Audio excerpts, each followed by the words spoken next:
నువ్వు అక్కడికెళ్ళి మాట్లాడిందంతా ఫుల్ క్లారిటీతో రికార్డ్ చేసేసింది. చూసావుగా ఎంత క్లియర్గా ఉందో.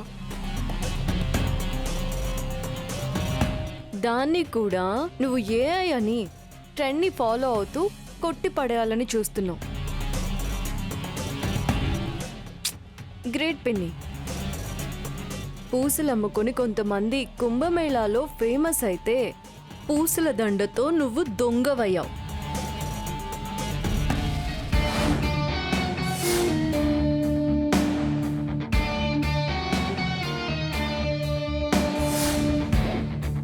ఇప్పుడు ఈ ఇంటి కోడలి హుందాతనం కనిపిస్తుంది. ఈ దండెప్పుడు తీయకు. సరేమ్మా, బాగుందా? చాలా బాగుంది. సరే వెళ్ళొస్తాను. పిన్ని, నువ్వు మీ అమ్మని చూడడం వల్ల ఉపయోగం ఏమీ లేదు.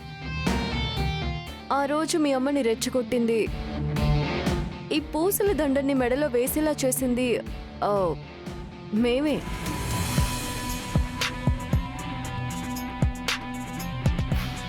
దొంగని సాక్ష్యాలతో పట్టుకోవాలి కదా. చెప్పు, ఇప్పుడైనా చెప్తావా లేదా? అది బావగారితో వేలి ముద్రలు వేయించింది నేనే బావగారు.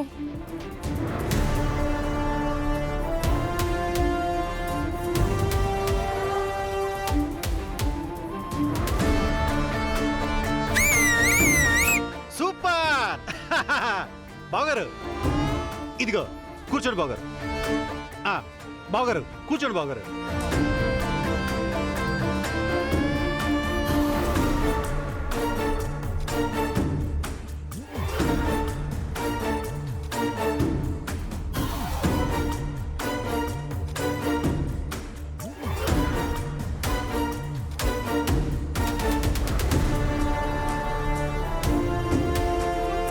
ఎందుకు చేశావు?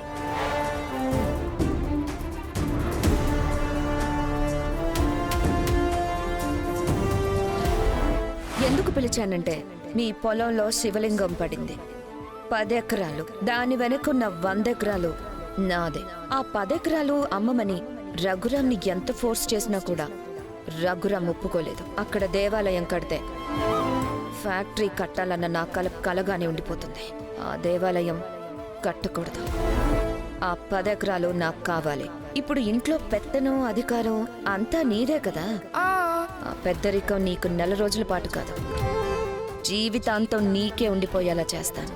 ఆ 10 ఎకరాలు నాకొచ్చేలా గనుక చేస్తే మీ ఇంట్లో ఉన్న ఒరిజినల్ డాక్యుమెంట్స్ తీసుకొచ్చి నాకివ్వాలి. వాటి ప్లేస్లో ఈ ఫేక్ డాక్యుమెంట్స్ పెట్టాలి. ఈ డాక్యుమెంట్స్ మీద రఘురాం వేలి ముద్ర కావాలి. మిగిలింది నేను చూసుకుంటాను. నువ్వు గనుక ఈ పని చేసి పెడితే ఫ్యాక్టరీలో మీ ఆయనకి వాటా ఇస్తాను. ఆ పొలం నా చేతికొస్తే నువ్వు అడిగినంత డబ్బిస్తాను.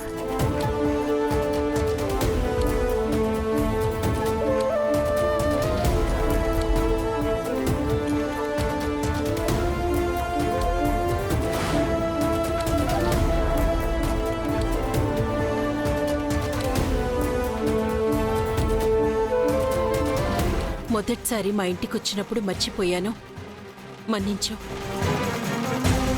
ఇది నీ పుట్టిల్లు కాకపోవచ్చు, మీ చిన్నాన్నగారిల్లు. ఇంటికొచ్చిన ఆడపడుచుకి వాయనమివ్వటం మా సంస్కారం. ఎందుకంటే నువ్వు నా ఆడపడుచువు కదా.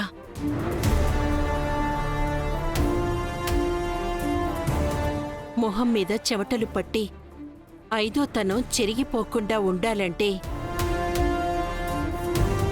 నేను కొంచెం కుంకుమద్దాలి. నీ కడుపున అసూయ మాటలు తగ్గాలంటే నేనీ పూలు పళ్లతో చీరతో నీ ఒడి నింపాలి.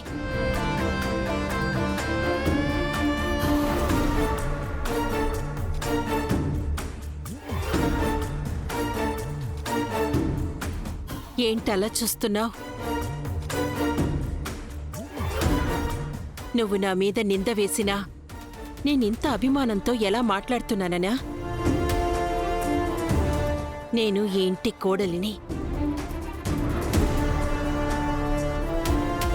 రఘురాం గారి భార్యని. నిందల్ని కూడా ఆనందంగా స్వీకరించటం అలవాటు. అప్పకారికి కూడా ఉపకారం చేయటం మా ఆచారం. ఇవన్నీ ఆయన నేర్పిన విద్యలే. జాగ్రత్తగా వెళ్ళు.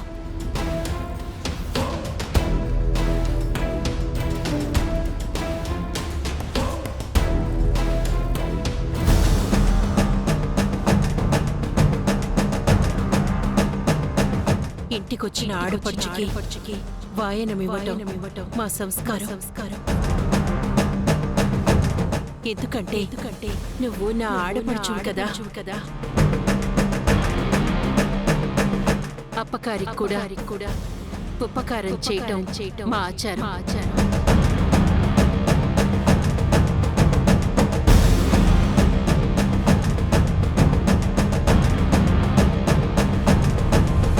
క్షమించన్నయ్య.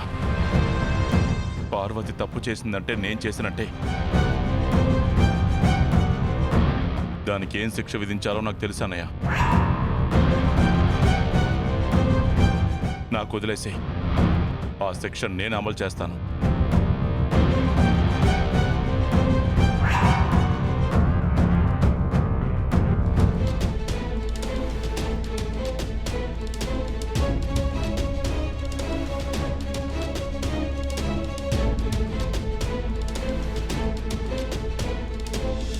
ఎందుకు నువ్వు నన్నే ఫాలో అవుతున్నావు? నా దీక్ష ఏదో నన్ను చేసుకునివ్వచ్చుగా. నేనే నిన్ను ఫాలో అవ్వట్లేదు. నీ దీక్ష నీది, నా దీక్ష నాది. కాకపోతే ఇద్దరూ దీక్ష చేసే విధానం ఒక్కటే కాబట్టి బహుశా నేను నిన్ను ఫాలో అవుతున్నట్టు నీకు అనిపించవచ్చు. అది నా ప్రాబ్లం కాదు. నీ ఫోకస్ నీ దీక్ష మీద పెట్టు, నా మీద కాదు. రా ప్రశాంత్. ఉండు నాన్నయ్య, ఇప్పుడే వస్తాను. రామా, నువ్వేం పట్టించుకోకు. నీ పూజ నువ్వు చేసుకో.